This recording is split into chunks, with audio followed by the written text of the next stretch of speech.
सबको मेरा प्रणाम है, नमस्कार है। मैं अभी आरआरबी चेयरमैन साहब का फ़ोन आया था, पटना के चेयरमैन का, और शायद मुजफ्फरपुर के चेयरमैन भी आए हुए हैं। तो उन्होंने पर्सनली फ़ोन किया हमको, नवीन सर को और खान सर को, कि आप आइए और अपनी बातों को आप रखिए, बच्चों की बातों को रखिए। तो हम लोग जितनी भी बातें हैं वो लगभग आपकी बातें हम समझ पा रहे हैं। और अभी हमारे साथ नवीन सर भी हैं, दोनों आदमी अभी जा रहे हैं आरआरबी मुजफ्फरपुर और पटना, दोनों के चेयरमैन रहेंगे। और उन लोगों का कहना ये है कि आप अपनी बातों को रखिए, बच्चों की बातों को रखिए, जिससे बच्चों में जो असंतोष है उसको कहीं ना कहीं से पूरा किया जाए, उसकी भरपाई की जाए। तो उसी के दिशा में हम लोग मिलने जा रहे हैं।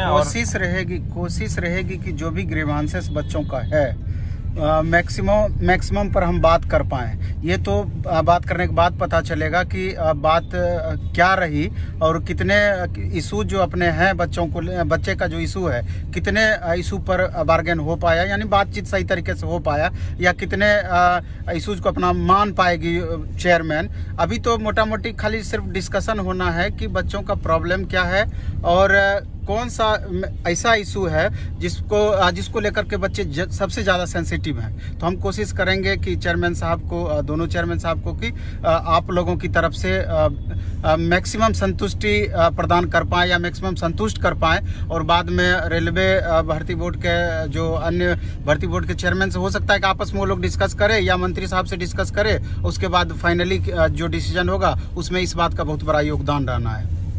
उन्होंने एक बात और क्लियर की है कि आप एक ज्ञापन दीजिए और लिखित में कि बच्चे क्या क्या ग्रीवांसेस हैं बच्चों के, ताकि इन चीज़ों को हम समझ पाएं। तो ग्रुप डी और एनटीपीसी दोनों के बारे में बातें होंगी। और मेरे प्यारे विद्यार्थियों, आपको शायद हम लोगों पर भरोसा होना चाहिए, क्योंकि रिप्रेजेंट करने के लिए कोई ना कोई चाहिए। हमने उनसे ये भी कहा है कि 2-4 बच्चों से भी आप इसकी जांच कीजिए, ताकि बच्चों को भी ये लगे कि नहीं, हमारी सारी बातों को सुनी जा रही है। तो मैं उनसे आज रिक्वेस्ट भी करने वाला हूं कि कुछ बच्चों को भी इसमें आप जोड़िए, और ताकि बच्चे भी चीजों को स्पष्ट कर सकें। नहीं तो ये भी एक डायरेक्ट हमको लगता है कि जुड़ना नहीं चाहते हो कि कितने बच्चों से जुड़ेंगे या इसका नेतृत्व कौन करेगा। तो ये कन्फ्यूजन लेकर के ही लगता है हम लोग को बुलाए हैं। और जितना भी आपका इशूज है, अभी 2 घंटे से लगभग दोनों आदमी हम लगभग वही आपके इशू को सेलेक्ट कर रहे थे कि किन किन मुद्दों पर बातचीत करनी है। और लगभग 10 से 12 ऐसे इशूज हैं जिनको हम सेलेक्ट कर पाए हैं। अभी तो समय कम है, अब पहुंच जाएंगे हम लोग, तो इसलिए करके वो, नहीं तो हम अभी ही डिस्कस कर देते हैं कि कौन कौन सा आपके इशू पर हम चर्चा करने जा रहे हैं। फिर भी हम निकलेंगे तो हर छोटी छोटी बातों पर उसके बारे में हम डिटेल बताएंगे किन इशू को हमने रखा और उस पर चेयरमैन साहब का क्या रिएक्शन रहा।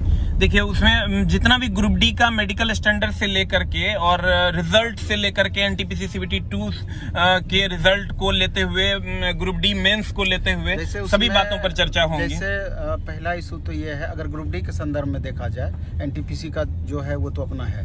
ग्रुप डी के संदर्भ में कि सीबीटी 2 के बारे में सबसे ज्यादा महत्वपूर्ण इशू है कि सीबीटी 2 हटा ही दिया जाए, कंप्लीट रिप्लेस कर दिया जाए। अगर ये नोटिफिकेशन में डाले रहते तो एक मतलब था, लेकिन इतना कम समय में आप इस मुद्दे को लेकर के आए हैं कि हम सीबीटी 2 लेंगे, तो बच्चे एकदम कंफर्ट फील इस चीज को कुल मिला के नहीं कर रहे हैं। जो मुद्दा है, दूसरा ये महत्वपूर्ण है कि आपने मेडिकल स्टैंडर्ड को जो अपग्रेड किया है, एक बातचीत तो उस पर निश्चित रूप से होगी। तीसरा है कि जो 1:1 में 1:1 वाला मामला है, यानी कि वेटिंग को समाप्त करने वाली जो बातें हैं, ये 3 महत्वपूर्ण इशू ग्रुप डी के संदर्भ में है। और मेडिकल स्टैंडर्ड में भी जो चेंजिंग लाया है उस पर भी बात करेंगे, चर्चा हम कर दिए हैं। और इसके बाद एनटीपीसी सीबीटी एनटीपीसी का जहां तक सवाल है, उसमें जो 7,05,000 यूनिक कैंडिडेट का रिजल्ट देने की बातें हैं, तो उस पर भी हम लोग पूरी तरीके से कायम रहेंगे। इसके अलावा भी रेलवे कैलेंडर को लेकर के इशू है, और भी ईडब्ल्यूएस सर्टिफिकेट को लेकर के इशू है, और भी बहुत सारे इशू जो हमने तैयार कर रखा है। और हम कोशिश करेंगे कि आपकी हर बात को हम बेहतर तरीके से वहाँ पर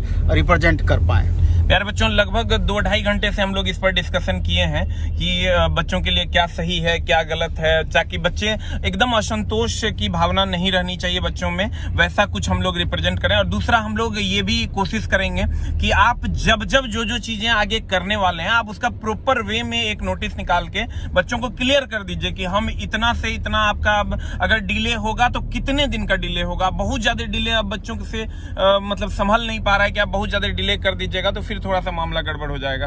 तो इसी बातों पर हम लोग जो है चर्चा करने वाले हैं। तो मिलते हैं हम लोग अगले वीडियो में। Thank you very much. और जो भी FIR वगैरह का मामला है उस पर भी हम लोग बात करेंगे। टेंशन लेने की जरूरत नहीं है, हम लोग सेफ हैं और कोशिश करेंगे कि आपके लिए जितना हो पाएगा उससे ज्यादा करने की। Thank you very much, love you.